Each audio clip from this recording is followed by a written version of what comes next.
So good afternoon, everyone. Always enjoyable to talk to people right after lunch.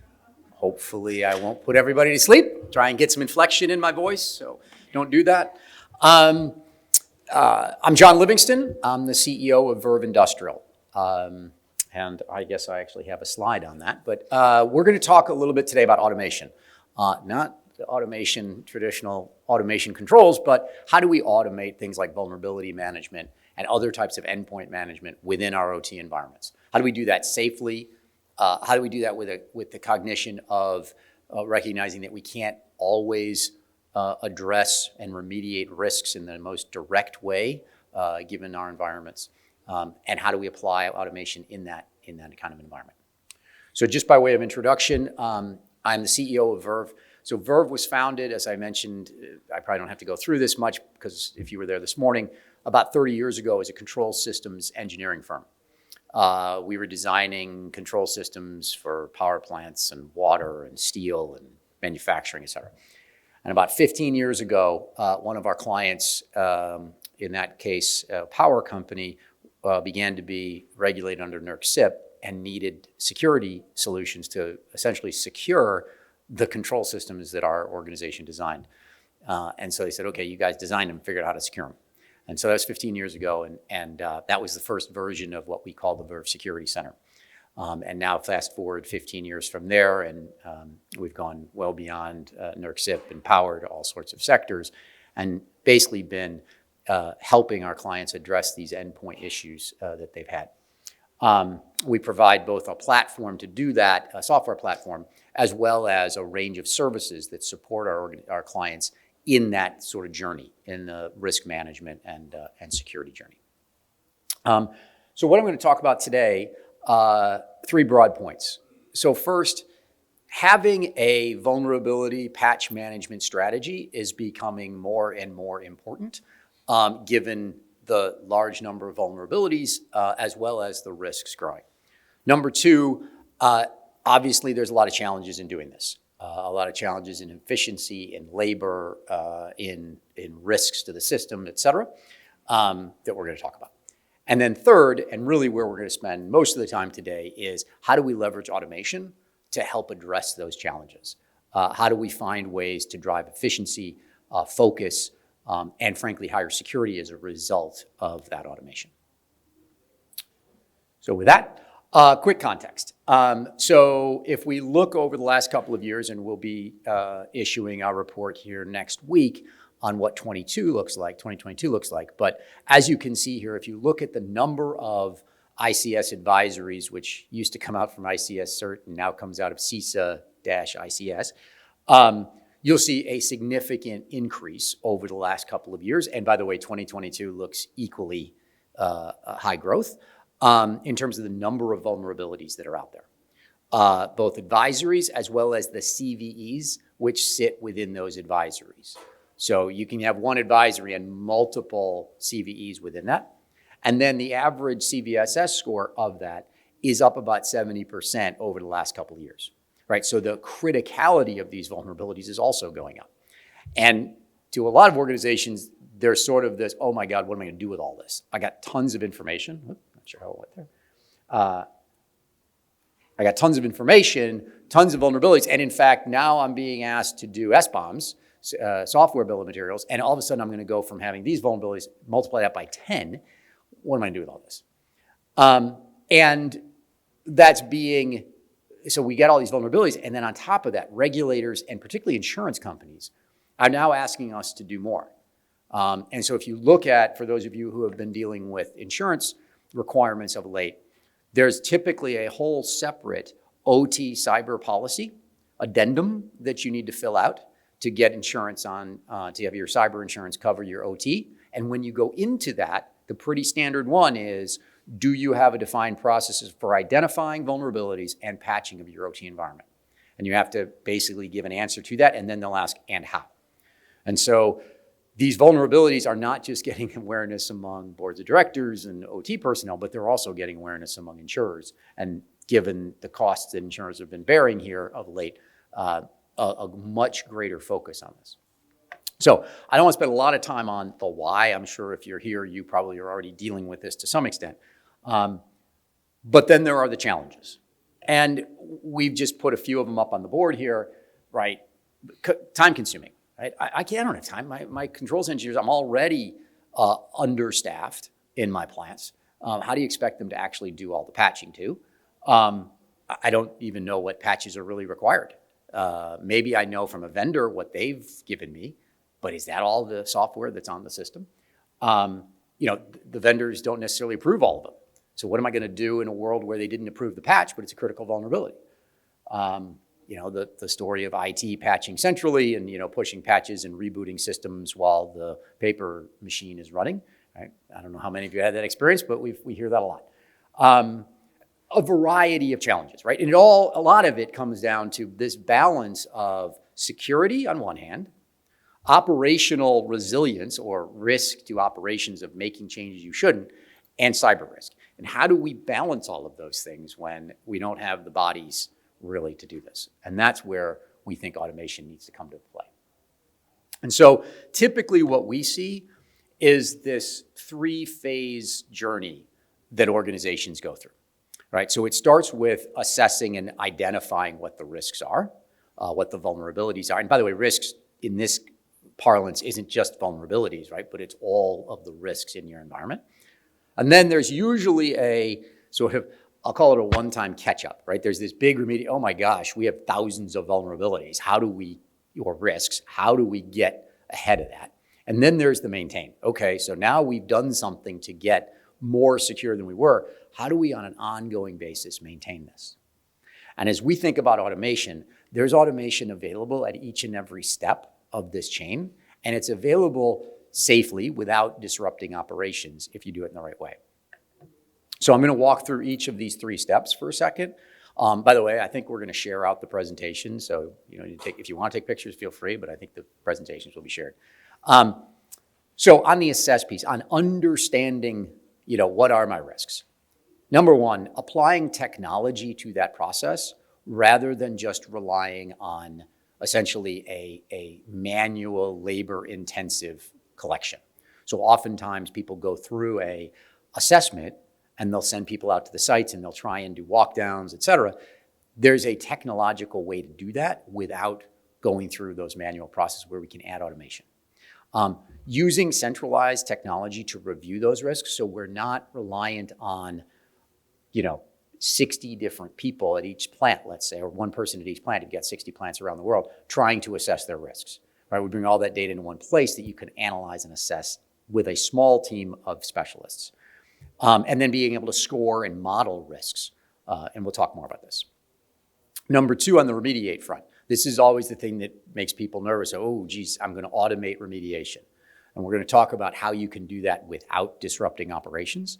But you can automate a variety of the tasks, from creating patch lists to creating approved lists from the vendors, to automating collection of internally approved patches in one place, and then actually the automation of deploying remediation, whether that be a patch, a configuration hardening, a user access management, et cetera, but doing it in a way that is 100% safe for OT, and we'll talk about how you can do that.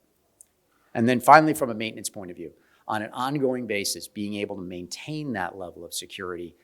We all know that we've gone through this journey and we try and fix things, and then it rots, right? You're like, oh, geez, somebody changed the firewall rules, or, oh, there's new vulnerabilities, and what do we do about those? Or, a new account gets added to the system, et cetera.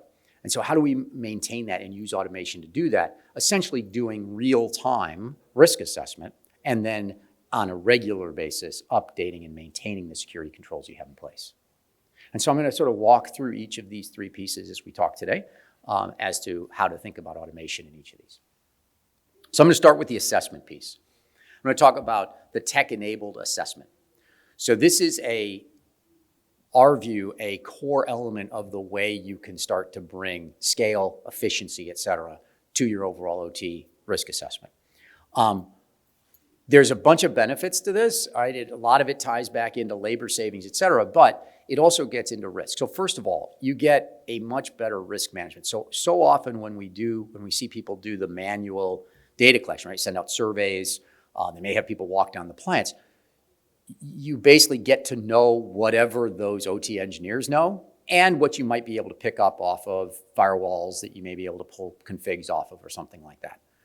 Maybe some packets that you can grab, et cetera.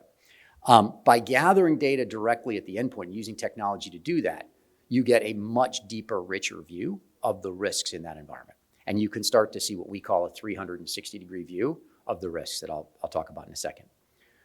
The second benefit of using a tech-enabled assessment is you get enterprise visibility. I don't have 5 teams going out, one to each site, and then trying to synthesize all those findings.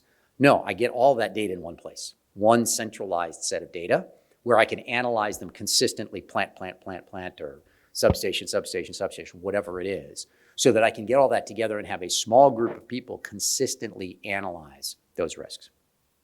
It accelerates the time to maturity, because not only are we going to automate the assessment, but we're also going to put the tools in while we do that to be able to automate the remediation. And that'll come later in the discussion. Real-time updating. So instead of having to send a new team of people out every year to do another assessment, you literally have a constantly updated risk view with risk scores and attack paths, et cetera. And then finally, being operationally safe, right? The way this is done is it's safe. We're not going in and trying to mess with control systems with technology that might risk it, like running a vulnerability scan on that system, right? So being able to do this without having the dreaded, IT scan that knocks off a bunch of PLCs and potentially key processes. So those are what we see from the assessment point of view in terms of the benefits of providing some of this automation. So how do we do that? So what's on the left-hand side is essentially a depiction of what I'll refer to as the Verve machine, the Verve Security Center machine. And what it's doing is it's bringing data together into a database that allows us to then essentially analyze risk in a holistic way. So it starts there in the middle with asset inventory, and I'm not going to spend a lot of time talking about the details of that today. The point here, though, is that asset inventory is an endpoint-based approach, meaning every single asset in the environment directly pulling data from that asset. So not trying to just depend on what might be on the wire, but actually communicating and getting data directly from the asset. Done with the experience based, as I discussed before, with 30 years of control system engineering experience to do that safely and effectively. But that asset inventory, which is done, very quickly and easily without a lot of infrastructure and hardware, allows us to then add in a series of views to the machine. So number one is vulnerabilities.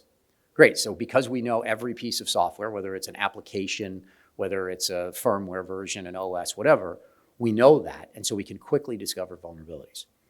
We know the patches that have been deployed or not. We know the configurations. So we'll come back to this a little bit, but being able to understand, okay, great, well, there's a vulnerability, but is there an offsetting, a compensating configuration that essentially makes that vulnerability less risky or less critical? Pulling back all of the users and the account data, because oftentimes what we find is an asset may be secure from the sense of very few vulnerabilities, it's patched, but it has a whole bunch of dormant users, it's got users that are, passwords that are very old, et cetera, et cetera. So gathering that risk view, gathering back the malware status of that device. Does it have anti-malware at all? Is it in, if it's whitelisting, is it locked down? Is the signature been updated, et cetera? We also bring back, essentially, we have an intrusion detection capability, which is really more for the maintenance phase. But by using this, we can also identify risky behavior that is ongoing in the system. And then finally, what is your incident response risk? Meaning, do you have available backups? Are those backups up to date? Were they successful, et cetera? So how are you from a risk point of view and being able to recover? So essentially bringing back all of that endpoint data allows us to assess what we call that 360-degree risk of the asset and the network, right? Of what are the potential risks to each and every one of those assets. And so as we think about that 360, right? So it's the inventory, it's the vulnerabilities, it's the patches, configs, et cetera, et cetera. Also on the top left there, the asset criticality, right? So we have, because of our control systems experience, we can apply models of what the asset criticality is based on the function of the device based on its connectivity, but also can import if an organization has asset criticality that they've determined of themselves. We can import that directly into the platform and allow an organization to start to prioritize using asset criticality as an additional metric. And so those 360-degree risk view allows us to start to make trade-offs. So let me just start with vulnerability analysis, right? So first question is, all right, how are you going to know vulnerabilities? The platform allows us to get in and gather literally every software, every firmware version, what patches, what KBs have been deployed, et cetera.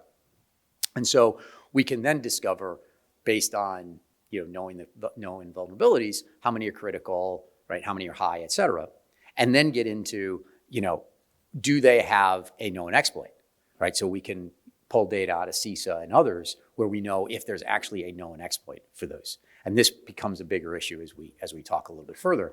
But there are a lot of vulnerabilities out there in OT today that have no known exploits. And how do we think about the balance of that versus, you've got WannaCry sitting on that device, as an example. So first thing is gathering the vulnerabilities. And as I mentioned, then gathering configuration data, right? So being able to analyze for these devices, what is the current settings on the configs, right? So as an example, there may be a vulnerability on a Cisco device, and that vulnerability is that it can be taken advantage of with, HTTPS or something. Well, the question is that enabled or not? Or do you have a configuration setting that's essentially disabled that? Well, that's pretty helpful to know if I'm going to be running around with my hair on fire, or alternatively is I've found at least some compensating control to that. So by pulling in these configs, we can take that and combine it with our vulns and decide, okay, how critical really is this one, right? Or have we solved is the wrong term, have we mitigated it in some way with a compensating control using configs? And by the way, we use typical standards like DSA-STIG and others, but many of our clients have built their own standards, and so we can bring those in if a client so chooses.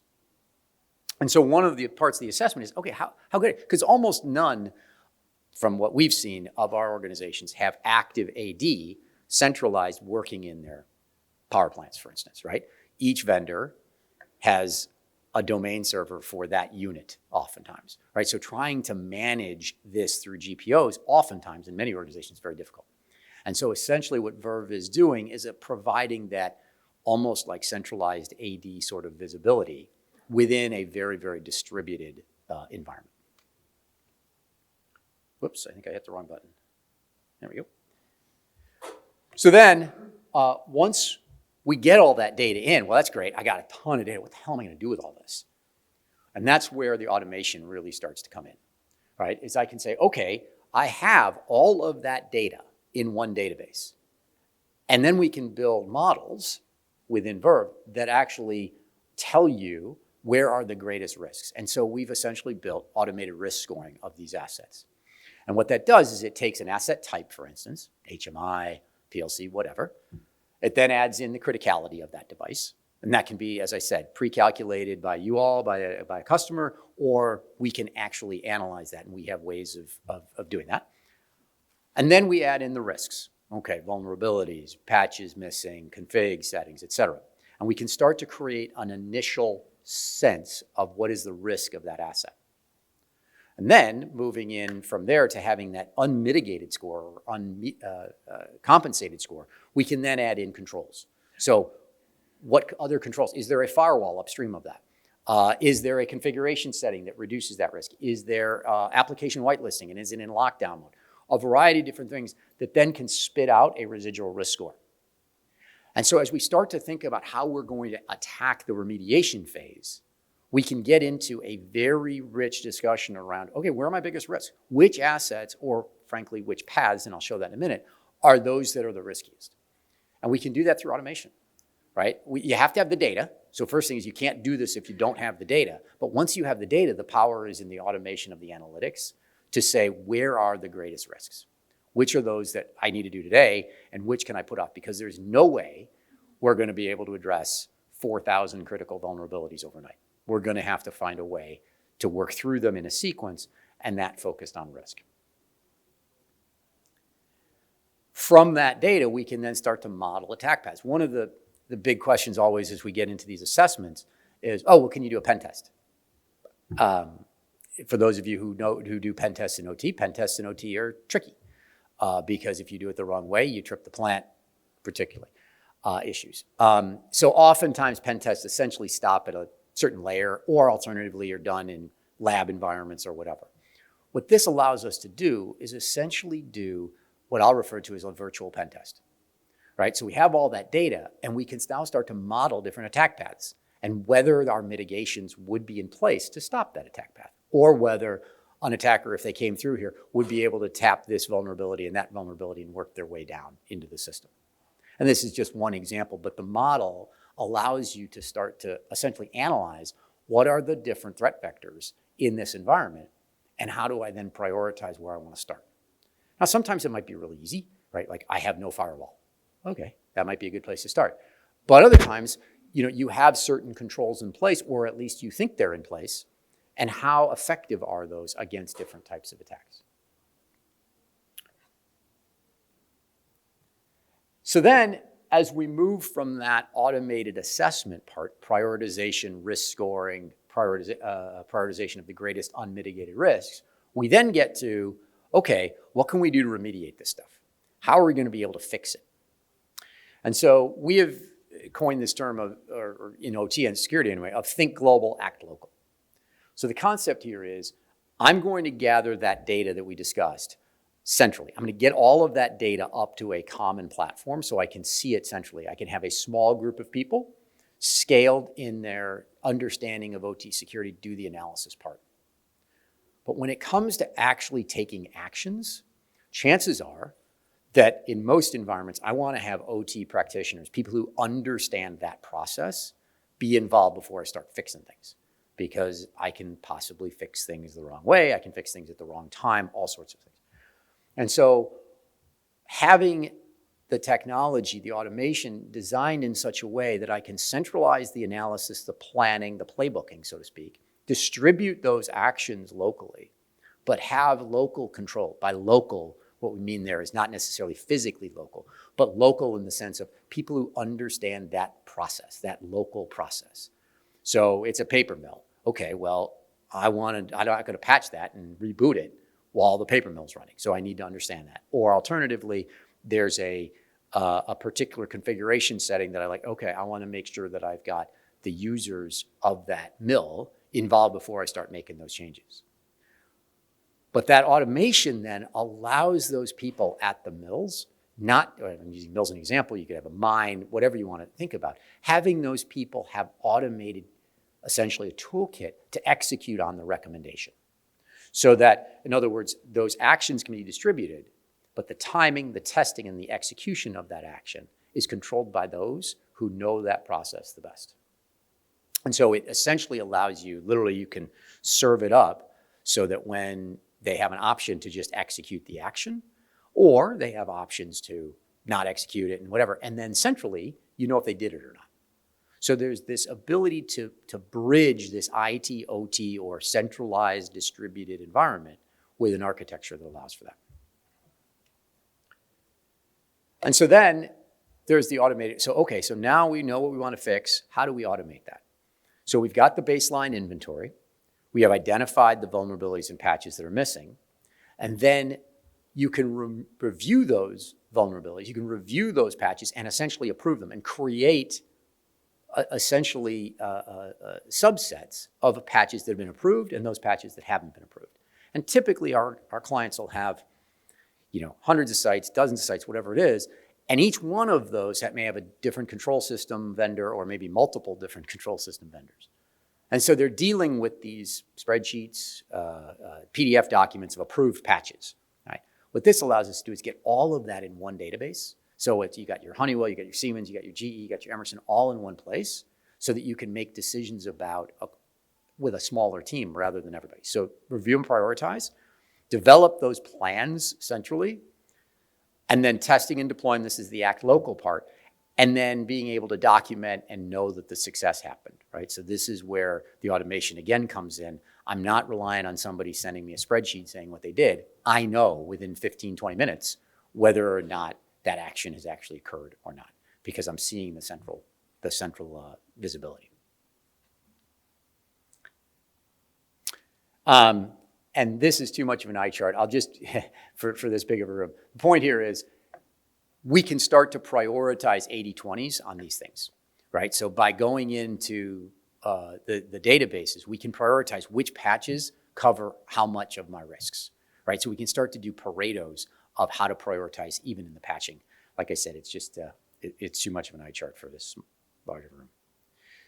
And I know this sounds like an eye chart too, but I think it's important. So one of the challenges that we see is that we put in this, so we go through this wonderful process of assessing, we then remediate, and then stuff happens. What one of my colleagues says, rot sets in. Basically, we get people changing firewall roles. We get people adding accounts. People bringing in a USB and sticking it in and saying, oh, geez, I just added that software. It's no big deal. Can run through a series of things. And by the way, there's all sorts of processes that one can put in place to try and avoid this, right? Change management, alerting, et cetera. But without that, you end up with rot. And that would assume that people are actually making purposeful changes. Then there's the new vulnerabilities come out. And so if we do nothing, there will be more vulnerabilities tomorrow than there are today. And so by having automation, we can start to put in place a way of maintaining that security that we were able to achieve initially. So maintaining it, so you know what? Every time a new password is created or not, we can get alerts on that. We can monitor those things. Canary files, great way of doing this, right? So we can monitor, we can put canary files on devices and know if that device is accessed. And if that canary file is accessed, it means that that's probably ransomware because no one else would access that file, as an example. We can alert on unplanned changes to controllers or field devices.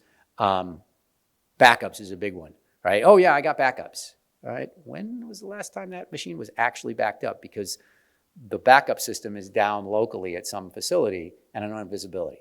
By bringing automation in and by bringing that central visibility, I now know, oh, okay, those devices haven't been backed up or these devices failed their backups, et cetera. And I could go around this, but the point here is the automation allows us to maintain a visibility into what's changing and what's rotting out there so that we can then go back and refresh, right? In other words, go back and make sure that our controls that we put in place are in place. Some people have asked, well, wait a minute, can't we just automate reversing, right? So, okay, great, I have a configuration management and I want to, and if it changes, I want to go back to the original. Okay, typically what we find is that there's a need or a desire to have a human in the loop of that because maybe there was a very purposeful reason for making that change. And if you go back automatically, you create operational issues. So by having the automation let you know and the ability to go in and automate that action to go back, let's say, you can do that, but this allows you to have essentially that local, think local, think global, act local again, to have that OT practitioner make sure that that's an appropriate response. And I could go around here a little bit more, but that's the general gist of the maintenance. And so one of the questions often comes up of, okay, so how much can you save in this, right? How much can automation help? And what we found is that automation can save roughly 30%, 35% on the assessment phase, meaning reduction in travel, reduction in frankly, reduplicated work, et cetera. And then on the essentially ongoing maintenance, et cetera, the ability to have that centralized view, number one, and have all of the data in one place to be able to make those risk trade-offs of, okay, I'm really going to focus on this, not that, et cetera, significantly reduces the amount of work, but also reduces the amount of labor it takes to do it because now I'm centralizing it. Now I'm basically consolidating that into a small team rather than having a dozen, 2 dozen, 3 dozen different sites trying to manage this themselves. And obviously the remediation ability to build those playbooks and distribute that. And that can deliver roughly about a 70% savings based on what we've seen. So there is a way to use that automation to both essentially prioritize your efforts, reduce the costs of assessment, reduce the time it takes to remediate, and also automate the maintenance of this on an ongoing basis. So with that, I'm going to end my prepared remarks, and then I will ask any questions or comments that folks might have.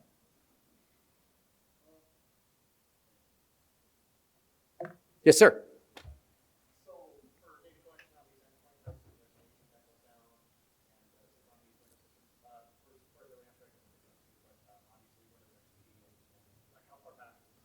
Yeah, so back to Windows XP, we can go back on the Windows side to NT if you really need to. Most of the time, the conclusion is it's Windows NT, right? It's really risky. We could learn a little bit more about how risky, but it's probably, you just know it's Windows NT. But you can put them on there. But obviously that only works for Windows, right? Or Windows, Unix, Linux, Mac, whatever. The question is, all right, well, what about all the embedded stuff? You're not going to put an agent on a PLC. You're not going to put an agent on a controller, et cetera. And so back to the 30 years, been around for 30 years, what we've essentially built is an interface, what we call our agentless device interface, which will communicate with thousands of different embedded devices in their native protocols. So not wait for them to communicate and try and figure out what's in the packet, literally go ask them for their data. And we've built this using our control system knowledge, right? So we've been programming control systems forever. So we know, okay, yeah, if you're going to program a Rockwell PLC, this is how you do it, and people do it every day, right? People communicate with PLCs all the time. You just have to do it in the right way, with the right message, with the right protocols, et cetera. And so that's what we've essentially replicated, is the ability to communicate with all these different embedded devices in their native protocols without any risk of tripping it and knocking into it, et cetera. And that also allows us to get through backplanes and all that kind of stuff to the detailed asset data. Yeah, yes, sorry, thank you. So, yep, we have a booth, number 20, I believe it is. Anyway, when you walk in, it's just to your left in the main room. We'd love to, we've got TV, we're happy to do demos and all that, absolutely. And we have two client speakers this week. So Tammy Klotz, who will be talking at 4 o'clock today, and Leah Wagner, who will be talking tomorrow about different parts of what we do, right? So we've talked a lot about the automation of some of the vulnerability assessment, et cetera. But the platform does a variety of other things. This has been sort of the focus of that. And so each will talk a little bit about different parts of what Verve does. Any other questions? Terrific. Well, thank you for your time, and please do come by and see us at the booth over the course of the next couple of days. Thanks very much for being here.